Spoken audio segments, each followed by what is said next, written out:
Hello guys, welcome back to my channel, to my vlog for today. Nung isang araw ay ini-upload ko na ang retreat house ng Saint John of God na kung saan nag-retreat nga po kami. Ngayon ipapakita ko naman sa inyo sa mga nagtatanong, Father, ano po bang ginagawa ng mga pari kapag nagre-retreat? Siyempre, primarily na po dyan, unang-una, ginagawa namin, meron kaming araw-araw na dasal. Kada oras ay meron kaming mga schedule. Pero hindi po ganun kabigat, kaya nga po ito ay hindi lamang isang pagre-relax. Ito po ay talagang pamamahinga sa piling ng ating Panginoong Diyos. Hindi nga ba't sinabi ni Jesus kahit sa kanyang mga alagad, kapag kayo ay pagod na, humayo kayo, lumayo kayo sa maraming tao at kayo ay manalangin. At syempre bilang pananalangin, yan nga po, araw-araw tuwing gabi meron po kaming adoration. Ayan, lagi po kaming may benediction din na kung saan take turns ang mga pare kung sino ang magmimisa, kung sino ang magbibigay ng homily, kung sino ang reader, kung sino ang sharer.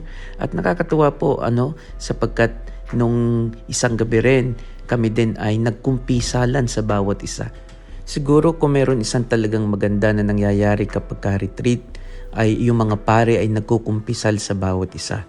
How beautiful it is that we confess sins to one another.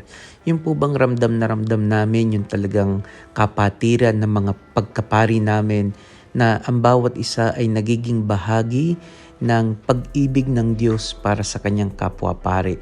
At sa bawat panalangin po namin dito ay lagi naming inaalaala, bagamat kami man po ay napalayo sa mga parokyano loob ng 5 araw, kasama po kayo sa panalangin. Yan po, Indian priest po namin, my Lord and my God. Kapag po nagkakanyang holy hour, lagi nating sambahin ang ating Panginoon sa kanyang kabanal-banalang kaligtasan. At syempre, tuwing umaga po ay maaga akong gumigising sa loob ng ilang araw at dinidiscover ko po talaga itong Rockingham at isa sa nagandang na-enjoy ko talaga nang magpunta ako dito sa lake nila. Napakaganda. Inabot ako ng pagsikat ng araw. Kita nyo naman, napaka-aliwalas. Talaga namang, sabi nga po ay na-refresh yung soul, na-refresh din yung utak, na-refresh din yung puso sa kagandahan hindi lamang ng mga panalangin at mga talks na ginagawa namin, kundi ganito na din yung umaga talaga. Na paggising ng umaga, ganitong kagandang tanawin at nilikha ng Diyos ang makikita. Ayan, so ito nga po ang lake dito sa may Rockingham. Everyday naman po after ng aming breakfast, nagkakaroon naman kami ng dasal at pagkatapos ng dasal, meron po kaming 30-minute session sa umaga at 30-minute session sa gabi. Kung mapapansin nyo po ay naka-video conference na ang aming speaker sapagkat sa hindi inaasahang pagkakataon ay nagkaroon po siya ng sakit kaya hindi po siya pwedeng makisalamuha sa amin. Pero ganun pa man, nanatili naman siya sa retreat house sa kanyang kwarto at kami sa conference room. Yan, ang pinapakita ko po sa inyo yung mga stained glass ni Saint Teresa of the Child Jesus at saka nga noong evangelization of Australia. At yan naman po, nagkaroon po kami ng reconciliation service. At dyan nga po sinasabi ko sa inyo na napakagandang pagmasdan na kung papaanong kaming mga pari ay nagkumpisal sa bawat isa. Sabi nga po, may mga parokyano din naman nagtatanong, Father, ang pari po ba ay nagkukumpisal din? At kanino kami nagkukumpisal? Opo, syempre kami po ay nangungumpisal din. At kung tutuusin nga po ay higit pa sa once a year na siyang batas ng simbahan, ay mas maraming pagkakataon na dapat kami ay nangungumpisal sapagkat lagi kaming umaharap sa kabanal-banalang katawan at dugo ni Jesus, sumahawak nito sa misa at ginagawang instrumento ng Diyos upang matanggap ninyo ang kanyang katawan at dugo.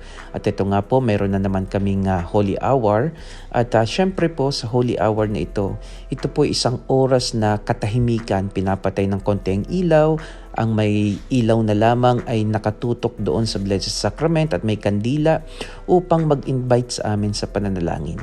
At tuwing umaga, again, kita nyo po, ang aming retreat house po kasing ito ay sa Safety Bay. Napakalapit po niya sa tabi ng dagat at naglakad naman po ako sa huling araw dito sa Rockingham Jetty kung sa atin po ay parang pier. Kita nyo naman, napakaganda, napakadaming mga yate, napakaaliwalas. At ito din na talaga namang ikinatutuwa ko dito talaga sa Australia. Talagang yung pong kanilang kalikasan, yung kanilang mga park ay napakalinis. Masasabi na lamang na at least kahit papaano mataas man yung mga tax ng mga tao, ay talaga namang ibinabalik sa kanila ang mga serbisyo. At napakaganda, kita nyo naman po, no? Kung sa atin ito may mga nagliligo-ligo na, pero dito po palibasi kakaunti din naman ang tao. At saka kahit naman ganitong maganda, tinatamad din naman ako maligo at sapagkat napakalamig. Pero ang mas mahalaga po dito ay nakita natin na pwede naman palang maging malinis. Ano po? Maging malinis tayo sa kapaligiran. Nandoon yung sense of responsibility. Kung papaanong nililinis natin ang ating sarili, ang ating sariling bakuran, sana nililinisin din natin ang ating kapaligiran. Kaya nga po, minsan mapapaisip na lamang tayo kapag tayo nakarating ng ibang bansa. Masasabi natin, bakit kayang gawin nila sa ibang bansa? Bakit hindi nila kayang gawin sa ating sariling bayan? Siyempre, ang lahat pong yan ay nagsisimula sa individual discipline. Kung ang bawat mamamayan ay magkakaroon ng malasakit sa kalikasan at sa kanyang bayan, pwede naman.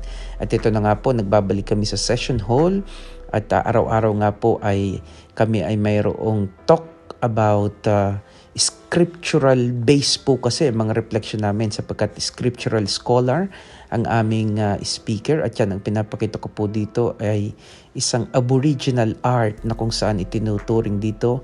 Ang title po dito ay si Jesus Christ as the Healer. Ipinapakita diyan sa painting po niyan bagamat medyo abstract.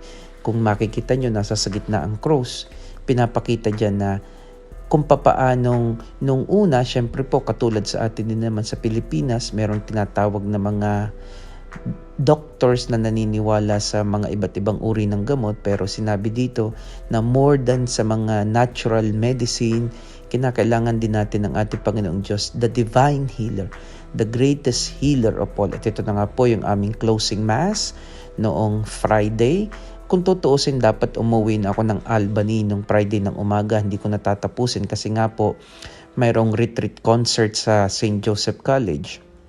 Pero pinilit kong makatapos sapagkat last year sabi ko hindi ko na natapos sapagkat umuwi ako ng Pilipinas for my holiday. This year, I just want to really finish the retreat and sabi ko nga sa nagtanong bakit hindi ako dumating. Sabi ko kasi po I cannot give what I do not have.